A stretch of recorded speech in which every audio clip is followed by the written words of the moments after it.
8.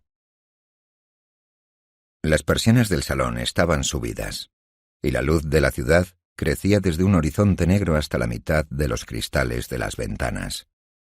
Dominique estaba sentada en su escritorio, corrigiendo las últimas páginas de un artículo, cuando oyó el timbre.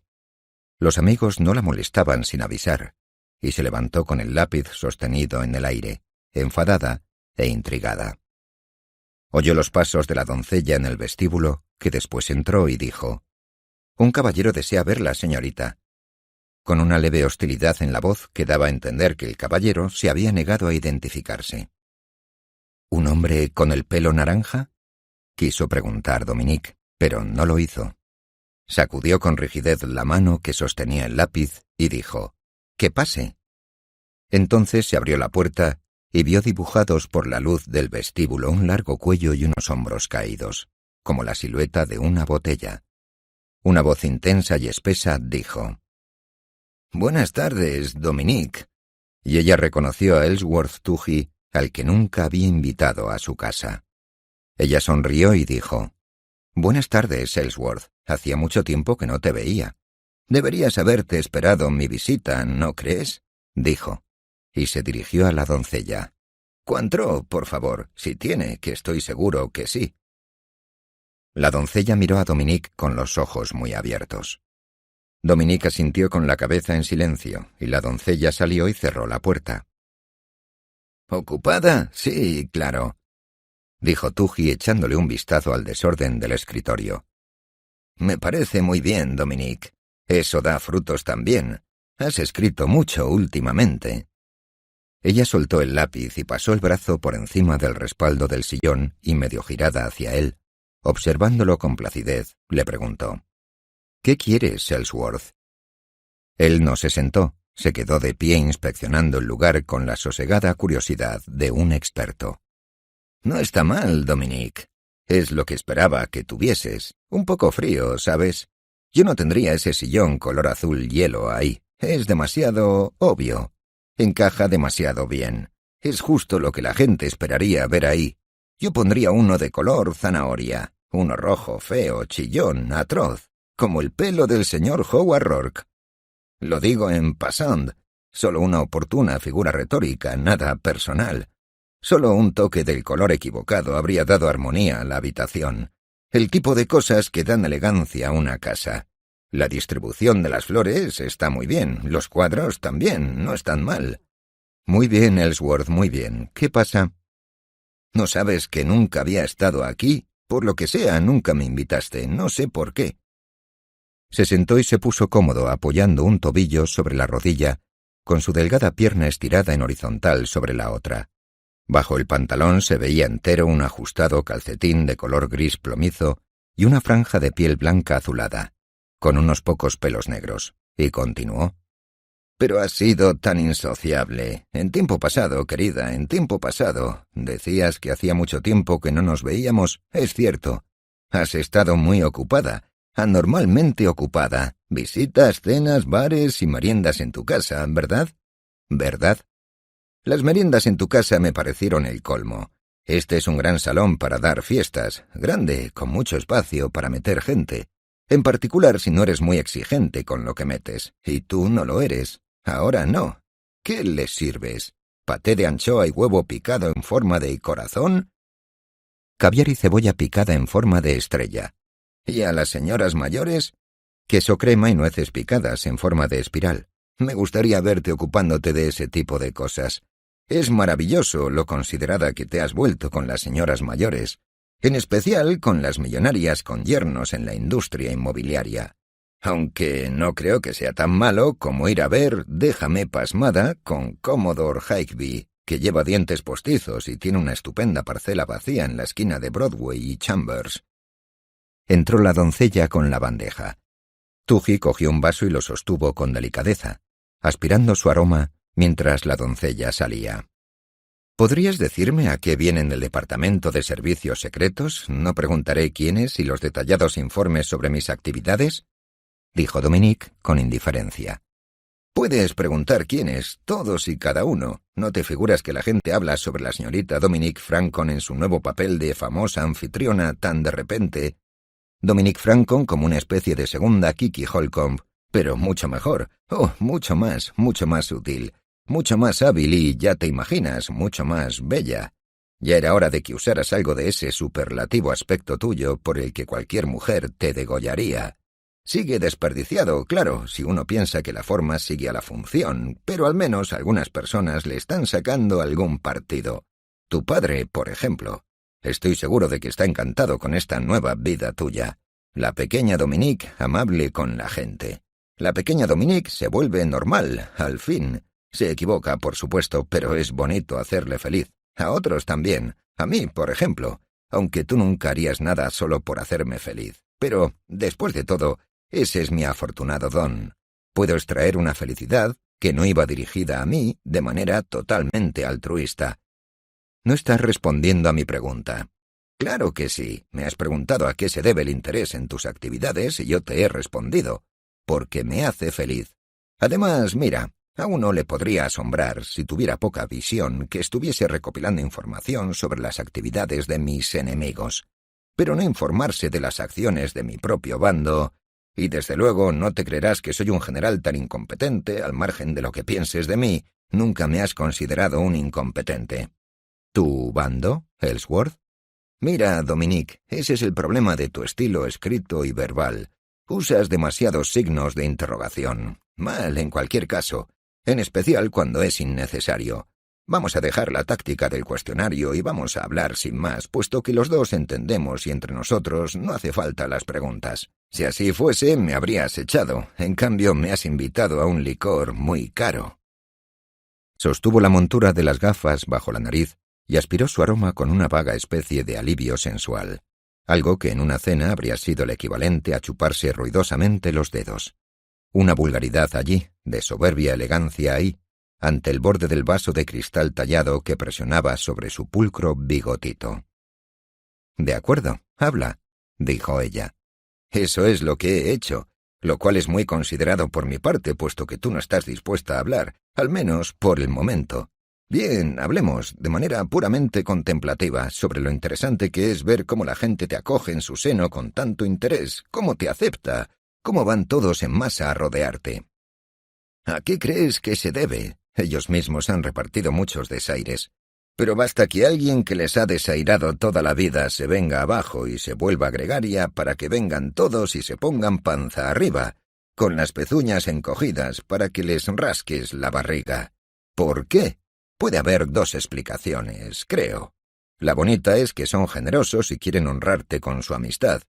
Pero las explicaciones bonitas nunca son las verdaderas. La otra es que saben que te estás degradando al necesitarlos, que estás bajando de un pináculo, porque toda soledad es un pináculo, y están encantados de arrastrarte con su amistad. Aunque, por supuesto, ninguno de ellos es consciente, salvo tú misma. Por eso pasas por esos suplicios y lo haces, y nunca lo harías por una causa noble, nunca lo harías salvo por un fin que tú hubieses elegido, un fin más vil que los medios, que los hace soportables. ¿Sabes, Ellsworth? Has dicho una frase que nunca usarías en tu columna. Sí, seguramente.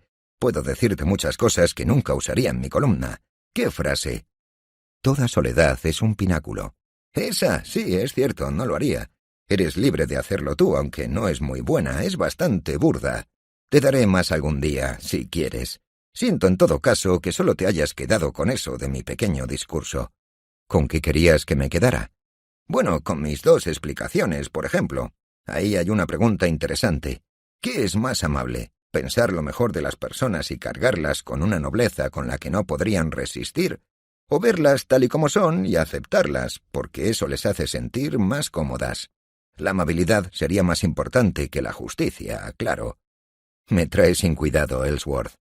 ¿No te apetece un poco de especulación abstracta? ¿Solo te interesan resultados concretos? De acuerdo. ¿Cuántos encargos le has conseguido a Peter Keating en los 3 últimos meses? Ella se levantó, se acercó a la bandeja que había dejado la doncella, se sirvió una copa y dijo, llevándose el vaso a la boca, 4. Después se volvió y lo miró de pie, con el vaso en la mano, y añadió, Y esa ha sido la famosa técnica Tuji. Nunca pongas la puya al principio de la columna ni al final. Cuélala donde menos se espere. Llena una columna entera con palabrería, solo para meter esa única frase importante. Él hizo una reverencia. Exacto, por eso quería hablar contigo. Es un desperdicio ser útil y despiadado con quien no sabe siquiera que está siendo útil y despiadado. Pero la palabrería nunca es fortuita, Dominique. Además, no sabía que la técnica de mi columna estaba empezando a ser tan obvia. Tendré que pensar en una nueva. No te molestes, les encanta. Por supuesto, les encantará cualquier cosa que escriba. Así que 4, se me pasó el último. Había contado 3. No entiendo por qué tuviste que venir aquí. Si eso es lo único que quería saber. Le tienes mucho cariño a Peter Keating y yo le estoy ayudando mucho, mejor de lo que tú podrías. Así que si querías soltarme una arenga sobre Petey, no hacía falta, ¿no? Te has equivocado 2 veces en una sola frase, Dominique. Un error sincero y una mentira. El error sincero es que asumes que yo quiero ayudar a Petey Keating, al que por cierto yo puedo ayudar mucho mejor que tú, lo he hecho y lo haré, pero eso sería especular a largo plazo. La mentira es que he venido aquí a hablar sobre Peter Keating. Tú sabías de qué vine a hablar aquí en cuanto me viste entrar, y me concederás que habría que ser más detestable que yo para colarse en tu casa solo para hablar de ese tema, aunque no se me ocurre quién te podría resultar más detestable que yo en este momento. Peter Keating, dijo ella. Él puso una mueca y arrugó la nariz. Ah, no, él no llega a tanto, pero hablemos de Peter Keating. Qué oportuna coincidencia que sea el socio de tu padre. Tú solo te estás dejando la piel para conseguir encargos para tu padre, como una solícita hija, nada más natural que eso. Has sobrado maravillas para Frank Conan Keating en los últimos 3 meses, solo sonriendo a unas pocas viudas y luciendo modelitos deslumbrantes en algunos de tus mejores saraos. Me pregunto qué conseguirías si decidieras ir hasta el fondo y vender tu incomparable cuerpo con propósitos ajenos a la contemplación estética, a cambio de encargos para Peter Keating. Hizo una pausa. Ella no dijo nada y añadió: Te felicito, Dominique, has estado a la altura de mi mejor opinión sobre ti por no haberte ofendido con eso. ¿Para qué lo has dicho, Ellsworth? ¿Para ofender o para insinuar? Bueno, podría haber sido por una serie de cosas, como tanteo preliminar, por ejemplo. Pero lo cierto es que no ha sido por nada, solo un toque de vulgaridad. También la técnica Tuji, ya sabes que siempre aconsejo el toque incorrecto en el momento oportuno. En esencia soy un serio puritano monocromo, y debo permitirme algún que otro color de vez en cuando para mitigar la monotonía. ¿Sí, Ellsworth? Me pregunto lo que eres en esencia. No lo sé. Me atrevería a decir que nadie lo sabe, dijo él complacido. Aunque en realidad no tiene ningún misterio, es muy sencillo. Todas las cosas son sencillas cuando lo reduces a lo fundamental. Te sorprendería saber qué pocas cosas fundamentales hay, solo 2, tal vez, que nos explican a todos. Es desenredar, reducir, lo que es difícil, por eso a la gente no le gusta tomarse la molestia. No creo que le gusten los resultados tampoco. No me importa, sé lo que soy. Adelante, dilo, solo soy una zorra. No te engañes, querida. Eres mucho peor que una zorra. Eres una santa, lo que demuestra por qué los santos son peligrosos e indeseables. ¿Y tú? Lo cierto es que sé exactamente lo que soy. Solo con eso se puede explicar mucho sobre mí. Te estoy dando una pista útil si te preocupas de utilizarla, lo que no harás, claro, aunque podrías, quizá, en el futuro. ¿Por qué debería? Me necesitas, Dominique. Podrías entenderme también un poquito. Mira, no me da miedo que me entiendan. No tú. ¿Te necesito? Oh, venga, muestra un poco de valentía también. Ella se sentó y esperó con un silencio frío. Él sonreía con un obvio placer, sin hacer ningún esfuerzo por esconderlo. Veamos esos encargos que le conseguiste a Peter Keating, dijo estudiando el techo con casual atención. El edificio de oficinas, Siron, fue solo para molestar. Howard Rourke nunca tuvo esa oportunidad. La casa Lindsay era mejor porque Rourke fue sin duda considerado para ella. Y creo que la habría conseguido de no ser por ti. Con la sede del Stonebrook Club también tuvo la oportunidad que tú arruinaste. La miró y soltó una risita. ¿Ningún comentario sobre las técnicas y las pullas, Dominique? Su sonrisa era como una grasa fría que flotara sobre el sonido líquido de su voz. Fallaste con la casa de campo de Norris. La consiguió la semana pasada, ¿sabes? Bueno, no se puede acertar siempre. Al fin y al cabo, la casa Enright era un gran trabajo. Ha dado mucho que hablar y algunas personas están empezando a mostrar interés en el señor Howard Rourke. Pero lo has hecho extraordinariamente bien. Mis felicitaciones. ¿No te parece ahora que estoy siendo amable contigo? Todo artista necesita que lo valoren. Y nadie puede hacerte el cumplido porque nadie sabe lo que estás haciendo salvo Rourke y yo, y él no te dará las gracias, aunque pensándolo mejor, no creo que Rourke sepa lo que estás haciendo. Y eso te agua la fiesta, ¿no? ¿Cómo sabes lo que estoy haciendo?, preguntó ella con voz cansada. Querida, sin duda no habrás olvidado que fui yo quien te dio la idea al principio. Ah, sí, dijo como ausente. Sí. Ahora ya sabes por qué he venido. Ahora ya sabes a qué me refería cuando hablaba de mi bando. Sí, claro, respondió. Esto es un pacto, querida, una alianza. Los aliados nunca se fían el uno del otro, pero eso no arruina su eficacia. Nuestros motivos pueden ser contrarios, de hecho lo son, pero eso no importa. El resultado será el mismo, no es necesario tener un noble objetivo en común. Solo hace falta tener un enemigo común. Lo tenemos. Sí. Por eso me necesitas. ¿He sido útil alguna vez? Sí. Puedo hacerle mucho más daño a tu señor Rourke que tú con cualquier merienda que des jamás. ¿Por qué? Déjate de porqués, yo no indago sobre los tuyos. Está bien. ¿Entonces será un acuerdo entre nosotros? ¿Somos aliados en esto? Ella lo miró y se inclinó hacia adelante atenta con la expresión vacía. Después dijo, «Somos aliados». Muy bien, querida. Ahora escucha, deja de mencionarlo en tu columna un día sí y otro no. Ya sé que lo criticas siempre, pero es excesivo. Estás haciendo que su nombre siga en los periódicos y eso no te interesa. Y luego es mejor que me invites a esas fiestas tuyas. Hay cosas que yo puedo hacer y tú no. Otra pista, Gilbert Colton, ya sabes, el de la cerámica Coltons de California. Tiene planes de abrir una sucursal en el este. Está pensando en un buen modernista. De hecho, está pensando en Rourke. No dejes que Rourke lo consiga. Es un gran trabajo, con mucha publicidad. Ve, invéntate una nueva merienda para la señora Colton. Haz lo que quieras, pero no dejes que Rourke lo consiga. Ella se levantó, arrastró los pies hasta la mesa, balanceando los brazos con desgana, y cogió un cigarrillo. Lo encendió, se volvió hacia él y dijo con indiferencia: «Eres capaz de abreviar mucho e ir directo al grano, cuando quieres, cuando lo veo necesario». Ella se paró junto a la ventana y contempló la ciudad. Dijo: «En realidad nunca has hecho nada contra Rourke. No sabía que te importara tanto». «Oh, querida, ¿cómo que no? Nunca lo has mencionado en la prensa. Eso, querida, es lo que he hecho contra Rourke, hasta ahora». «¿Cuándo oíste hablar de él por vez primera?» «Cuando vi los dibujos de la casa Heller. No pensarías que eso podría pasarme inadvertido. ¿Y tú?» «Cuando vi los dibujos de la casa Enright». «¿No antes?» «No antes».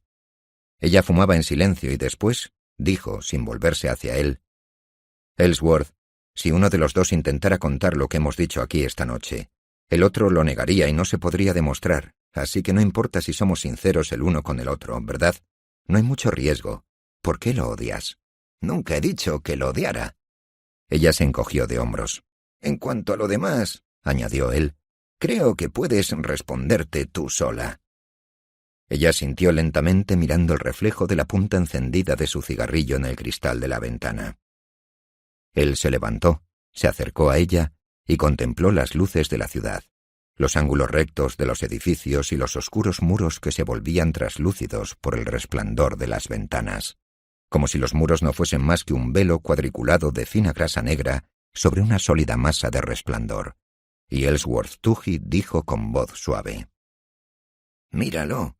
Un logro sublime, en verdad. Un logro heroico. Piensa en los miles de personas que han trabajado para crear esto, y en los millones que se benefician de ello. Y se dice que, de no ser por una docena de hombres, ahora y a lo largo de los tiempos, sin esa docena de hombres, quizá menos, nada de esto habría sido posible.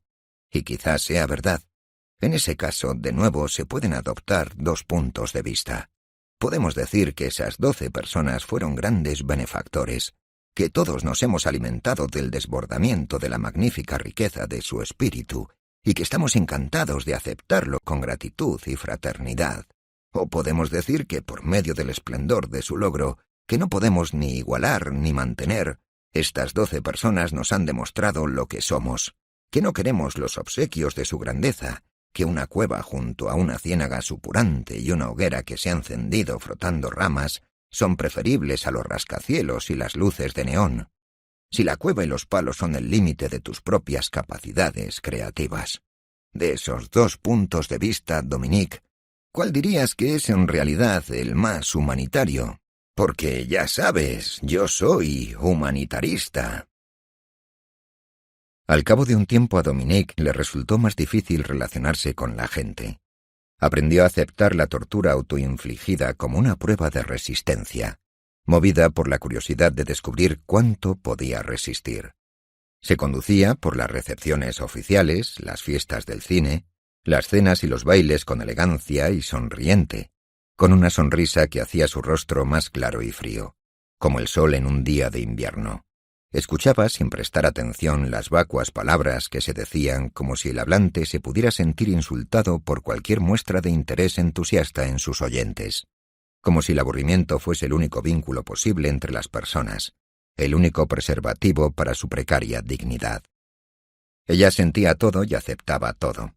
Sí, señor Holt, creo que Peter Keating es el hombre del siglo, de nuestro siglo. No, señor Inskip, Howard Rourke, no le conviene Howard Rourke. ¿Un farsante? Por supuesto que es un farsante. Se necesita una sensata honradez como la suya para valorar la integridad de un hombre. ¿Que no es gran cosa? No, señor Inskip, por supuesto. Howard Rourke no es gran cosa. Es todo cuestión de tamaño y distancia. Y la distancia... No creo que mucho, señor Inskip. Me alegra que le gusten mis ojos, sí. Siempre se me ponen así cuando me lo estoy pasando bien. Y me ha alegrado mucho oírle decir que Howard Rourke no es gran cosa. Que conoció al señor Rourke, señora Jones, y no le gustó. Que es el tipo de hombre por el que no se puede sentir compasión. Muy cierto. La compasión es algo maravilloso. Es lo que una siente cuando ve una oruga aplastada. Es una experiencia que te eleva. Una puede dejarse llevar y extenderse, ya sabe, como al quitarte una faja. No tienes que mantener recta la tripa, el corazón o el espíritu cuando sientes compasión. Lo único que tienes que hacer es mirar hacia abajo. Es mucho más fácil. Cuando miras hacia abajo te entra dolor de cuello. La compasión es la mayor virtud. Justifica el sufrimiento. Tiene que haber sufrimiento en el mundo, si no, ¿cómo seríamos virtuosos y compasivos? Oh, tiene una antítesis, pero es difícil y exigente. La admiración, señora Jones, la admiración. Pero requiere algo más que una faja. Así que diré que cualquiera por el que no podamos sentir compasión es una persona mezquina, como Howard Rourke. Después, por la noche iba a menudo a la habitación de Rourke. Llegaba sin avisar, segura de encontrarlo allí y a solas. En su habitación no había necesidad de reprimirse, de mentir, de asentir o borrar su ser. Allí tenía la libertad de resistirse, de ver que su residencia era bien acogida por un adversario demasiado fuerte como para temer la competición, demasiado fuerte como para necesitarla. Ella encontraba allí la voluntad de asegurarle el reconocimiento de su propia entidad, intacta e intocable salvo en una batalla limpia, que vencería o sería vencida, pero que se mantendría en la victoria o la derrota, sin encallar en la absurda pulpa de lo impersonal. Cuando se acostaban era, porque tenía que serlo, porque la naturaleza del acto lo exigía, un acto de violencia. Era la rendición, completada por la fuerza de sus respectivas resistencias.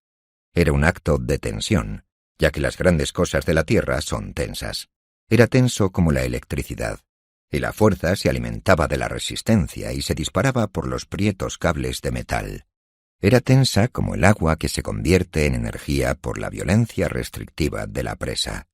El contacto de la piel de Rourke sobre la suya no era una caricia, sino una ola de dolor. Se convertía en dolor por lo mucho que la deseaba, porque se liberaba y se consumaba después de todas las horas de deseo y negación. Era un acto en el que se apretaban los dientes y se odiaba. Era lo insoportable, la agonía, un acto de pasión. La palabra que nació para nombrar el sufrimiento. Era el momento creado por el odio, la tensión, el dolor. El momento que quebraba sus propios elementos, les daba la vuelta, los vencía y los arrastraba a una negación de todo sufrimiento, a su antítesis, al éxtasis. Fue a su habitación al salir de una fiesta con un vestido de noche caro y delicado, como una capa de hielo sobre su cuerpo. Ella se apoyó en la pared y notó en la piel la aspereza del yeso. Miró lentamente todos los objetos que la rodeaban. La mesa de madera en bruto de la cocina, llena de láminas de papel, las reglas de acero, las toallas manchadas con las huellas de los 5 dedos, el entarimado desnudo, y deslizó los ojos por su vestido de satén hasta el pequeño triángulo de una sandalia plateada, pensando en que se iba a desvestir allí. Le gustaba dar vueltas por la habitación, lanzar los guantes a un montón de lápices, gomas de borrar y trapos, poner su bolsito plateado en una camisa manchada para tirar, abrir el broche de un brazalete de diamantes y soltarlo en un plato con restos de bocadillo, junto a un dibujo a medias. «Rourke», dijo poniéndose detrás de su sillón, con los brazos sobre sus hombros y la mano bajo su camisa, presionándole el pecho con los dedos. «Hoy he hecho que Simons le prometiera el trabajo a Keating, 35 plantas sin reparar en gastos. Dice que el dinero no le importa, solo el arte libre». Ella le oyó ahogar una risa, pero no se dio la vuelta para mirarla. Solo le cogió la muñeca y le bajó aún más la mano por debajo de la camisa, presionándola con fuerza contra su piel. Después ella le hizo girar la cabeza y cubrió su boca con la suya. Al llegar vio un ejemplar del banner en la mesa, abierto por la página donde aparecía Su casa, de Dominique Francon. Su columna incluía esta frase: «Howard Rourke es el marqués de Sade de la arquitectura. Está enamorado de sus edificios, y mírenlos».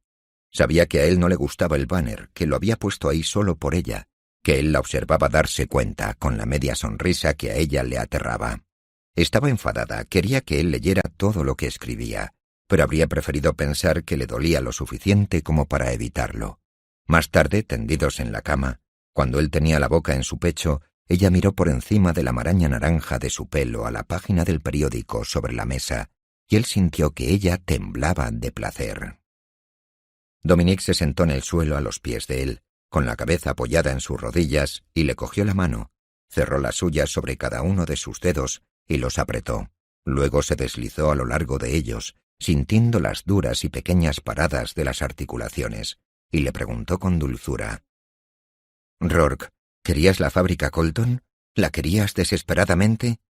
«Sí, desesperadamente», respondió sin sonreír y sin dolor. Después ella se puso la mano de él sobre los labios y la mantuvo allí un largo rato. Dominique salió de la cama a oscuras y cruzó desnuda la habitación para coger un cigarrillo de la mesa. Se agachó a la luz de la cerilla y la postura le daba a su vientre una ligera redondez. Él dijo: «Enciéndeme uno». Ella le puso un cigarrillo en los labios. Después dio vueltas por la habitación, fumando, mientras él seguía en la cama apoyado sobre el codo, contemplándola. Una vez al llegar se lo encontró trabajando en su mesa. Él dijo: «Tengo que acabar esto, siéntate, espera». No la volvió a mirar. Ella esperó en silencio, acurrucada en un sillón en el otro extremo de la habitación.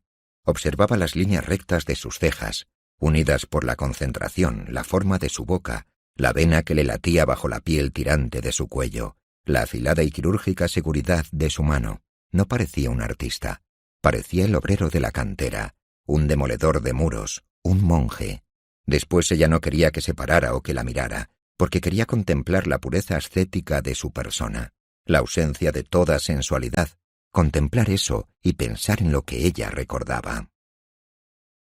Había noches en que él iba al apartamento de ella, como ella iba al suyo, sin avisar. Si tenía invitados, le decía: «Deshazte de ellos», y se iba al dormitorio mientras ella obedecía. Tenían un acuerdo tácito, sobreentendido, de que nunca los vieran juntos. El dormitorio de Dominique era una exquisita habitación de cristal y tonos menta. A él le gustaba ir con la ropa sucia tras haber pasado el día en la obra.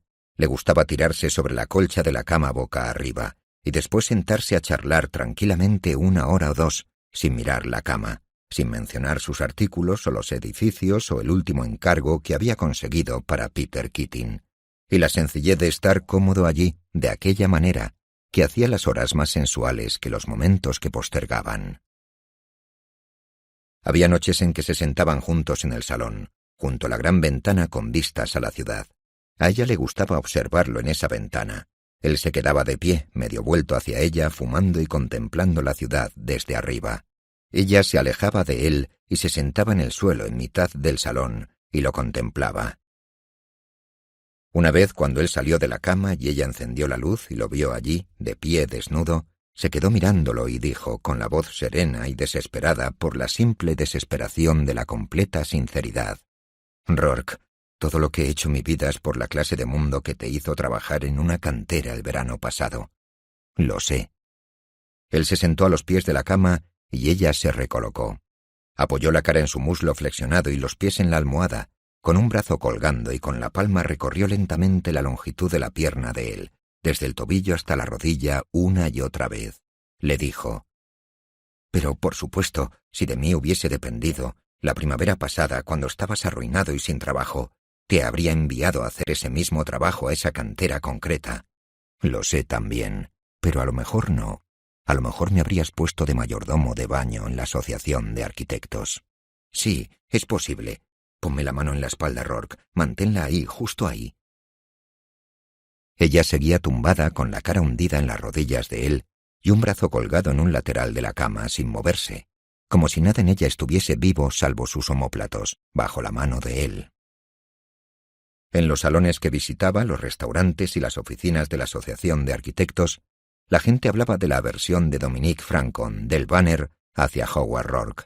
Esa extravagancia arquitectónica de Roger Enright le procuró una especie de fama escandalosa. «Rourke, ya sabes, el tipo que le revuelve las tripas a Dominique Francon. La hija de Francon sabe mucho de arquitectura, y si ella dice que no es bueno, debe de ser peor de lo que pensaba. Dios, cómo deben de odiarse esos dos, aunque tenía entendido que ni siquiera se conocen». A ella le gustaba escuchar esas cosas. La complació que Athelstan Beasley escribiera en su columna para el boletín de la Asociación de Arquitectos, al hablar de la arquitectura de los castillos medievales: «Para entender la adusta ferocidad de estos edificios, hemos de recordar que las guerras entre los señores feudales eran un negocio salvaje, algo parecido al feudo entre Dominique Francon y Howard Rourke». Austen Heller, que era su amigo, habló con ella. Estaba más enfadado de lo que ella lo había visto nunca, y su cara había perdido todo el encanto de su habitual aplomo sarcástico. «¿Qué demonios estás haciendo, Dominique?», le gritó. «Esta es la mayor exhibición de vandalismo periodístico jamás vertida en la prensa. ¿Por qué no le dejas ese tipo de cosas a Ellsworth Tuggy?» «Ellsworth es bueno, ¿verdad?», dijo ella. «Al menos ha tenido la decencia de mantener su infecto pico cerrado respecto a Rourke, aunque, por supuesto, eso también es una indecencia. Pero, ¿a ti qué te ha pasado? ¿Eres consciente de quién y de qué estás hablando?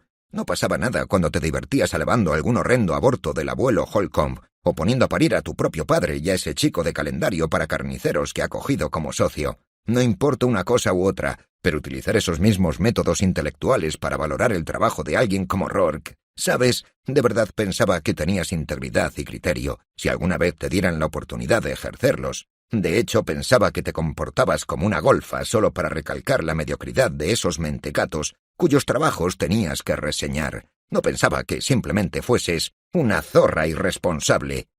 «Te equivocabas», dijo ella. Roger Enright entró en su despacho una mañana y dijo sin saludarla: «Coge tu sombrero, vienes conmigo a verlo». «Buenos días, Roger. ¿A ver qué?», dijo ella. «La casa Enright. Al menos lo que llevamos hecho». «Hombre, claro, Roger», dijo ella sonriente al levantarse. «Me encantaría ver la casa Enright». Por el camino le preguntó: «¿Qué pasa, Roger? ¿Estás tratando de sobornarme?». Él iba sentado rígidamente en los inmensos asientos grises de su limusina, sin mirarla. «Puedo entender la maldad estúpida, puedo entender la maldad ignorante, pero no puedo entender la putrefacción deliberada. Eres libre, por supuesto, de escribir lo que te dé la gana después, pero no será por estupidez ni por ignorancia», respondió. «Me sobrevaloras, Roger», dijo encogiéndose de hombros, y no dijo nada más durante el resto del viaje. Cruzaron juntos la valla de madera hasta la jungla de metales y planchas de acero desnudo que serían la casa Enright. Sus tacones altos pisaron ligeramente los tablones salpicados de cal, y siguió andando, inclinada hacia atrás, con una elegancia despreocupada e insolente. Se detuvo a mirar el cielo contenido en un marco de acero, el cielo que parecía más lejano de lo habitual, empujado por la arrolladora longitud de las vigas. Miró las estructuras de acero de las futuras salientes, los ángulos insolentes, la increíble complejidad de esa forma que cobraba vida a partir de un conjunto simple y lógico, un esqueleto desnudo donde los planos de aire formaban las paredes. un esqueleto desnudo en un frío día de invierno, con un sentido de nacimiento y de promesa, como un árbol pelado con un primer toque de verdor. «Oh, Roger». Él la miró y vio la cara que uno esperaría ver en una iglesia durante la Pascua. «No os había sobrevalorado a ninguno», dijo con sequedad. «Ni a ti ni al edificio». «Buenos días», dijo a su lado una voz grave y dura. Dominique no se sorprendió al ver a Rourke. No le había oído acercarse, pero habría sido ilógico imaginarse ese edificio sin él. Ella sintió que estaba allí, que había estado allí desde que cruzaron la valla exterior, que esa estructura era él, de un modo más personal que su cuerpo. Rourke se quedó frente a ellos con la mano metida hasta el fondo del bolsillo de su abrigo, que llevaba desabrochado. Iba sin sombrero, a pesar del frío. «Señorita Francon, el señor Rourke», dijo Enright. «Nos conocimos una vez en casa de los Holcomb, si lo recuerda el señor Rourke», dijo ella. «¿Cómo no, señorita Francon?», dijo Rourke. «Quería que la señorita Francon lo viera», dijo Enright. «¿Quieren que se lo enseñe?», preguntó Rourke. «Sí, por favor», se apresuró a responder ella. Los tres recorrieron el armazón, y los obreros se quedaron mirando con curiosidad a Dominique. Rourke explicó la distribución de las futuras habitaciones, el sistema de ascensores, la planta de calefacción y la disposición de las ventanas como se lo habría explicado al ayudante de un contratista. Ella le hizo preguntas y él las respondió. «¿Cuántos metros cúbicos, señor Rourke? ¿Cuántas toneladas de acero? Tenga cuidado con esas tuberías, señorita Francon, pase por aquí».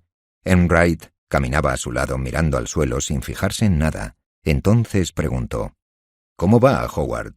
Rourke sonrió y le respondió: «2 días por delante del plazo». Se quedaron hablando del trabajo como hermanos, olvidándose de ella por un momento, mientras el rugido de las máquinas a su alrededor ahogaba sus palabras. Allí, de pie en el corazón del edificio, Dominique pensó que si no tenía nada de él, nada salvo su cuerpo, ahí se le estaba ofreciendo el resto, para verlo y tocarlo, abierto a todos. Las vigas y los conductos y las arrolladoras capacidades del espacio eran de él, y no podrían haber sido de nadie más en el mundo, de él, como su cara, como su alma. Esta era la forma que él había hecho y aquello que en su interior le había llevado a hacerla, el fin y la causa unidos, la elocuente fuerza motriz en cada línea de acero, el yo de un hombre, de ella en ese instante, de ella por la bendición de verlo y comprender. «¿Está cansada, señorita Francon?», le preguntó Rourke mirándola a la cara. «No, en absoluto. Estaba pensando, ¿qué clase de grifería va a utilizar aquí, señor Rourke?». Unos días más tarde, en la habitación de Rourke, sentada en el borde de su mesa de dibujo, miró el periódico y leyó en su columna estas frases: «He visitado la obra del edificio Enright. Desearía que en algún futuro ataque aéreo una bomba borrara esta casa de la existencia. Sería un final digno, mucho mejor que verla envejecer, manchada de hollín, degradada por las fotografías de familia, los calcetines sucios, las cocteleras y las cáscaras de pomelo de sus habitaciones. No hay ni una persona en Nueva York a la que se le debiera permitir vivir en este edificio». Rourke se puso a su lado de pie. Con las piernas pegadas a sus rodillas, bajó la vista al periódico y sonrió. «Tienes a Roger completamente desconcertado con esto», dijo. «¿Lo ha leído?» «Estaba esta mañana en su oficina cuando lo leyó. Al principio te llamó cosas que no había oído nunca. Después dijo: a ver, un momento», y lo leyó otra vez. Levantó la vista, muy confuso, pero nada enfadado, y dijo: «Si lo lees en un sentido, pero por el otro». «¿Qué le dijiste?» «Nada. Mira, Dominique, te estoy muy agradecido, pero ¿cuándo vas a dejar de hacerme todos esos extravagantes elogios? Alguien más podría darse cuenta, y eso no te hará gracia. ¿Alguien más? Ya sabes que yo lo entendí, desde aquel primer artículo tuyo sobre la casa Enright. Tú querías que lo entendiese, pero ¿no crees que alguien más podría entender tu forma de hacer las cosas?» «Oh, sí, pero el efecto para ti será peor que si no lo hicieran. Les gustará menos por eso. Sin embargo, no sé quién se molestaría siquiera en entenderlo, salvo que sea Rourke. ¿Qué opinas de Ellsworth Toohey?» «Santo Dios, ¿por qué debería nadie pensar en Ellsworth Toohey?» A ella le gustaban las raras ocasiones en que se encontraba con Rourke en alguna fiesta a la que le llevaran Heller o Enright. Le gustaba oír el correcto, impersonal «señorita Francon» pronunciado por su voz. Disfrutaba de la nerviosa preocupación de las anfitrionas y sus esfuerzos para no dejar que se juntaran. Sabía que la gente a su alrededor esperaba algún tipo de explosión, alguna ofensiva señal de hostilidad que nunca se producía. No buscaba a Rourke, y tampoco lo evitaba. Se hablaban el uno al otro si coincidían en un grupo, como habrían hablado con cualquier otra persona. No exigía esfuerzos, era real y correcto. Hacía que todo estuviese bien, incluida aquella fiesta. Sentía un profundo sentido de encaje en el hecho de que allí entre la gente debían ser desconocidos. Desconocidos y enemigos. Pensó, esta gente puede imaginar muchas cosas de lo que somos el uno para el otro, excepto lo que somos. Hacía que los momentos que recordaba fuesen mejores. Los momentos no tocados por la vista de los demás, ni por sus palabras, ni siquiera por su conocimiento de ellos. Pensó, eso no existe aquí, salvo en él y en mí. Tenía una sensación de posesión que no podía sentir en ninguna otra parte. Nunca podría poseerlo como lo poseía en una habitación entre desconocidos, las raras veces en que miraba en su dirección. Si lo miraba desde el otro extremo de la sala y lo veía charlando con rostros vacíos e indiferentes, ella se daba la vuelta despreocupada. Si las caras eran hostiles, se quedaba mirando un segundo, complacida. Se enfadaba cuando veía una sonrisa, una señal de cordialidad o aprobación en alguna cara vuelta hacia él. No eran celos, le daba igual si la cara era de hombre o de mujer. A ella le molestaba la aprobación porque le parecía una impertinencia. Se torturaba por cosas muy peculiares. Por la calle donde vivía, por el umbral de su casa, por los coches que giraban la esquina de su bloque. Le molestaban los coches en particular. Deseaba poder desviarlos por la calle siguiente. Miraba el cubo de basura de la puerta de al lado y se preguntaba si habría estado ahí al pasar él, de camino a la oficina por la mañana, o si habría visto el paquete de cigarrillos arrugado que había encima. Una vez en su portal vio a un hombre salir del ascensor. Por un instante le asombró. Siempre le había parecido que él era el único habitante de aquel bloque. Cuando subía en el pequeño ascensor, se apoyaba en la pared, cruzaba los brazos y se cogía los hombros, y sentía recogimiento e intimidad, como si se diera una ducha caliente. Pensaba en eso mientras algún caballero le hablaba sobre el último espectáculo en Broadway, mientras Rourke daba sorbos a un cóctel al otro lado de la sala y ella oía a la anfitriona susurrarle a alguien: «Dios mío, no pensé que Gordon fuese a traer a Dominique. Austen se pondrá furioso conmigo al estar aquí su amigo Rourke, ya sabe». Más tarde, tendida en la cama de Rourke, con los ojos cerrados, las mejillas sonrosadas y los labios húmedos, perdiendo la noción de las reglas que ella misma se había impuesto, perdiendo la noción de sus palabras, susurró: «Rourke, hoy había un hombre hablando contigo ahí fuera, y te estaba sonriendo, el Memo, el terrible Memo. La semana pasada miraba un par de cómicos del cine que le encantaban, y quise decirle a ese hombre: no lo mire, no tendrá derecho a querer mirar otra cosa. No lo aprecie, tendrá que odiar al resto del mundo. Es así, maldito Memo, una cosa o la otra, no las dos. No con los mismos ojos, no lo mire, no lo aprecie, no lo apruebe». Eso es lo que quise decirle, no a ti y a todo lo demás. No puedo soportar ver eso, no puedo soportarlo. Cualquier cosa por alejarte de eso, de su mundo, de todos ellos, cualquier cosa, Rourke. Ella no se oyó a sí misma diciéndolo, y no lo vio sonreír, solo vio su cara cerca de la suya, y no tuvo nada que esconderle, nada que tuviera que callar, todo estaba asegurado, respondido, encontrado. Peter Keating estaba desconcertado. La repentina devoción de Dominique por su carrera parecía deslumbrante, halagadora, enormemente rentable. Todo el mundo lo decía, pero había momentos en que no se sentía deslumbrado o halagado, sino incómodo. Intentó evitar a Guy Francon. «¿Cómo lo has hecho, Peter? ¿Cómo lo has hecho?», le preguntaba Francon. «Debe de estar loca por ti. ¿Quién se iba a pensar que Dominique, nada menos? ¿Y quién se iba a pensar que pudiera hacerlo? Podría haberme hecho millonario si hubiese hecho esto hace 5 años. Pero en fin, por supuesto, un padre no es la misma inspiración que un...» Vio una mirada siniestra en la cara de Keating y cambió el final de su frase. «¿Que su hombre, digamos?» «Escucha, Guy», empezó a decir Keating, y se detuvo, suspiró y masculló. Por favor, Guy, no debemos. Ya sé, ya sé, ya sé. No debemos precipitarnos, pero demonios, Peter, entre nous. ¿No es todo esto tan público como si fuera un compromiso? Más que eso y más sonoro. Después la sonrisa desapareció, y la cara de Francon parecía más seria, apacible, francamente envejecida, en uno de sus raros arrebatos de genuina dignidad. Y me alegro, Peter. Eso es lo que quería que pasara. Supongo que siempre he querido a Dominique, después de todo. Me hace feliz. Sé que la dejaré en buenas manos, a ella y todo lo demás, al final. Oye, jefe, ¿me disculpas? Tengo una prisa terrible. Anoche dormí 2 horas. La fábrica Colton, ya sabes. Cristo, qué trabajo. Gracias a Dominique es mortal, pero espera y verás. Y espera a ver el cheque también.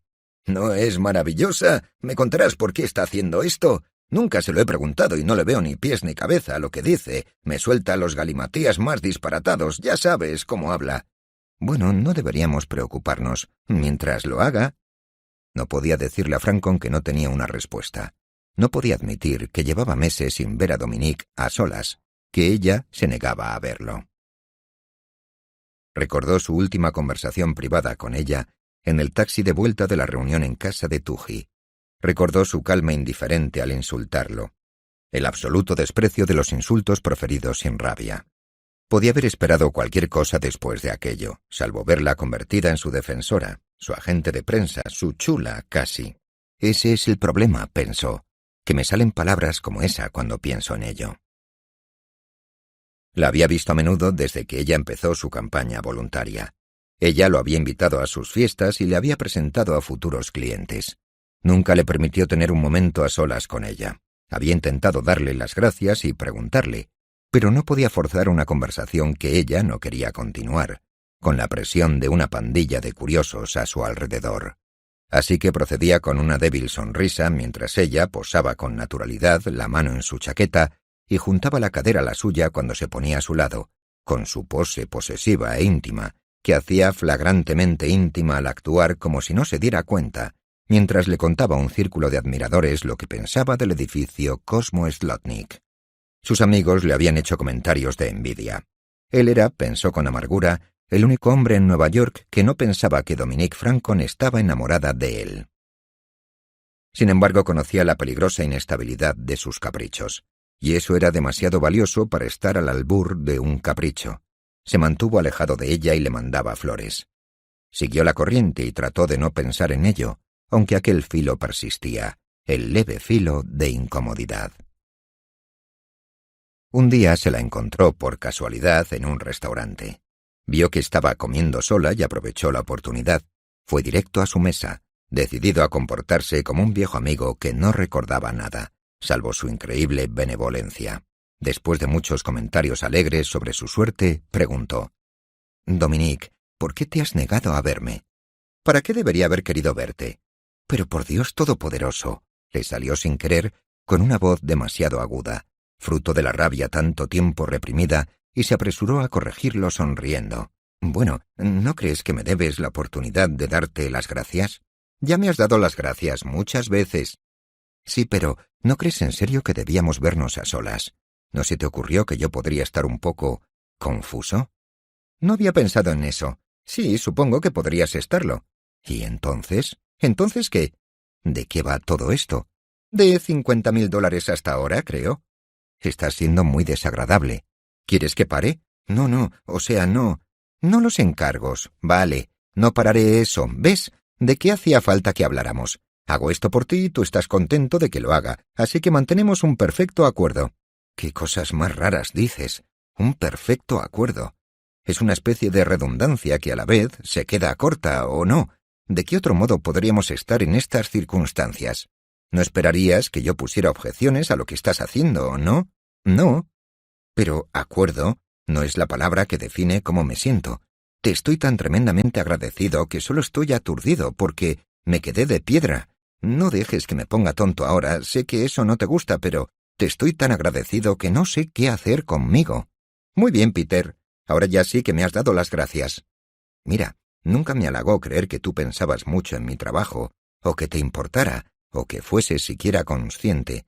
Y entonces tú... Eso es lo que me pone tan contento y... Se detuvo y le preguntó, balbuceando un poco, porque la pregunta era como lanzar un anzuelo a una raya larga y oculta, y sabía que ahí estaba el centro de su incomodidad. «Dominique, ¿de verdad piensas que soy un gran arquitecto?» Ella sonrió despacio. Dijo, «Peter, si la gente te oyera preguntar eso, se reiría, sobre todo preguntándomelo a mí». «Sí, lo sé, pero ¿de verdad crees todas esas cosas que dices sobre mí?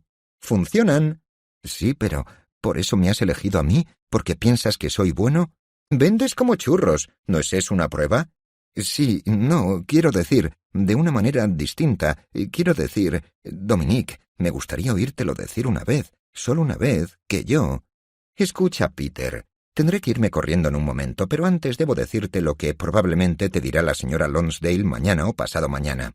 Recuerda, es prohibicionista, le encantan los perros, odia a las mujeres que fuman y cree en la reencarnación. Quiere que su casa sea mejor que la de la señora Purdy, que la hizo Holcomb, así que si le dices que la casa de la señora Purdy parece ostentosa y que la verdadera simplicidad cuesta mucho más dinero, te irá bien. Quizá hables también de Petit Point, es su afición».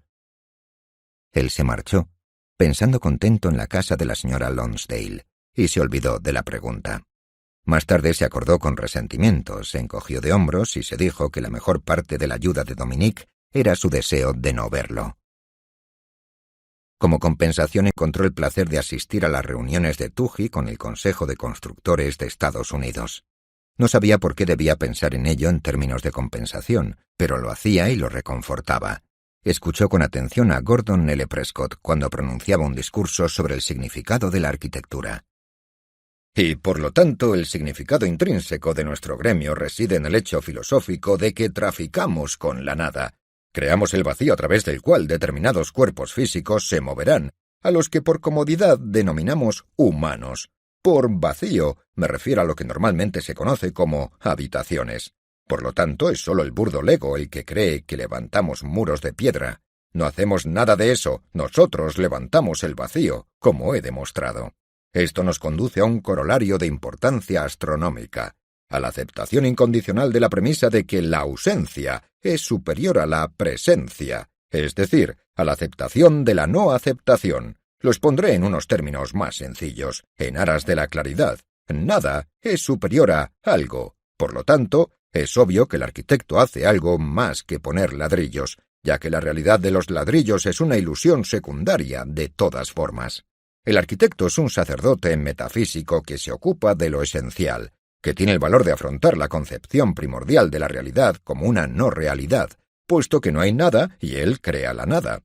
Si esto parece una contradicción, no es la prueba de un fallo de la lógica, sino de una lógica más elevada, la dialéctica de la vida y el arte. Si quisiésemos deducir lo inevitable a partir de esta concepción básica, podrían llegar a conclusiones de enorme importancia sociológica. Podrían ver que una mujer bella es inferior a una que no lo es, que los alfabetizados son inferiores a los analfabetos, que los ricos son inferiores a los pobres y los capaces a los incompetentes. El arquitecto es la ilustración concreta de una paradoja cósmica. Seamos modestos en el inmenso orgullo que procura esta consciencia. Todo lo demás es un sinsentido. Uno no podía preocuparse del valor propio o la grandeza al escuchar esto. Hacía que el amor propio resultase innecesario. Keating lo escuchó con una plena alegría. Miró a los demás. El público guardaba un atento silencio. A todos les había gustado como a él. Vio a un chico mascando chicle, a un hombre limpiándose las uñas con el canto de una caja de cerillas y a un joven que se desperezaba de forma grosera. Eso también complació a Keating. Era como si dijeran: «Estamos encantados de escuchar lo sublime, pero maldita sea, tampoco hay que mostrarse tan reverente con lo sublime».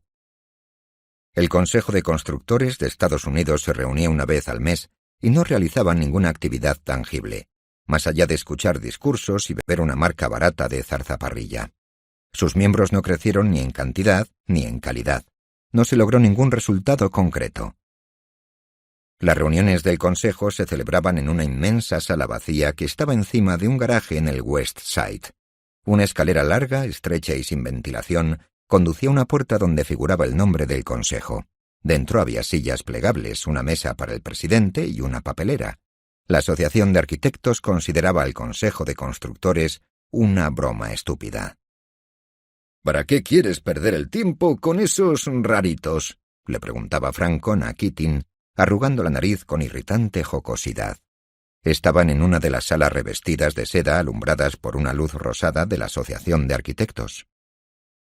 —Que me aspen si lo sé, me caen bien —respondió Keating alegre. Ellsworth Tuggy asistía a todas las reuniones del consejo, pero no hablaba. Se sentaba en una esquina y escuchaba.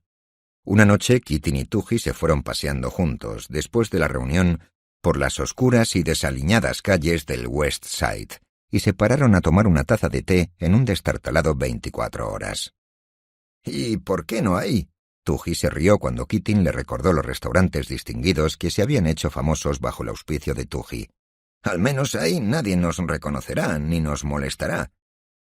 Lanzó una bocanada de humo de su cigarrillo egipcio a un cartel de Coca-Cola descolorido que había sobre su mesa. Pidió un emparedado y mordisqueó con delicadeza una rodaja de pepinillo que no estaba lleno de cagadas de mosca, pero lo parecía, y hablaba con Keating. Hablaba por hablar. Al principio lo que decía no importaba. Era su voz, la voz incomparable de Ellsworth Tuggy. Keating se sentía como si estuvieran en medio de una inmensa llanura, bajo las estrellas. Se sentía dueño de sus actos, confiado y seguro. —La bondad, Peter, la bondad —dijo la voz suavemente. —Ese es el primer mandamiento, tal vez el único. Por eso tuve que criticar esa nueva obra en mi columna de ayer. Esa obra carecía de una bondad esencial. Debemos ser bondadosos, Peter, con todos los que nos rodean. Debemos aceptar y perdonar, porque hay mucho que perdonar en cada uno de nosotros. Si aprendes a amarlo todo, a lo más humilde, a lo menor, a lo más malvado, entonces lo más malvado que haya en ti también recibirá amor. Entonces encontraremos el sentido de la igualdad universal, la gran paz de la fraternidad, un nuevo mundo, Peter, un bello nuevo mundo.